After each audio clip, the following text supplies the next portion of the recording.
श्री संत तुकाराम महाराज आणि विठ्ठल प्रेमाची बोधपूर्ण कथा. देहू नगरीत संत तुकाराम महाराज राहत होते.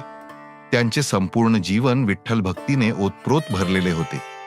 ते नेहमी नामस्मरण, कीर्तन आणि अभंग रचनेत मग्न असत. त्यांचे विठ्ठलावर इतके प्रेम होते की प्रत्येक क्षणी त्यांना विठ्ठलच दिसत असे.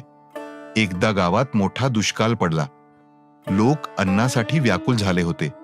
तुकाराम महाराजांकडे थोडे धान्य शिल्लक होते.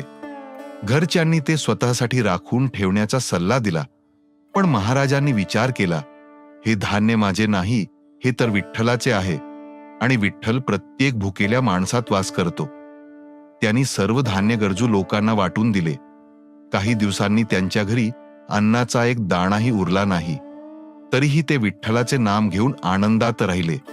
एके दिवशी एक वृद्ध भिकारी त्यांच्या दारात आला आणि म्हणाला, मला खूप भूक लागली आहे, काही खायला द्या. घरात काहीच नव्हते. तुकाराम महाराज व्याकुल झाले. त्यांनी विठ्ठलाला मनोमन हाक मारली. तेवढ्यात कोणीतरी अन्नाने भरलेले ताट घेऊन आले. वृद्धाने तृप्त होऊन भोजन केले आणि निघून गेला. नंतर महाराजांना कळले की तो साधा भिकारी नव्हता. तो स्वतः विठ्ठल त्यांच्या भक्तीची परीक्षा घेण्यासाठी आला होता. या कथेचा बोध खरे, प्रेम म्हणजे निस्वार्थ सेवा. देवावर अढळ श्रद्धा ठेवणाऱ्याची देव कधीही उपेक्षा करत नाही. प्रत्येक गरजू माणसात देवाचे रूप पाहावे. दान, करुणा आणि प्रेम यामधूनच खरी भक्ती प्रकट होते.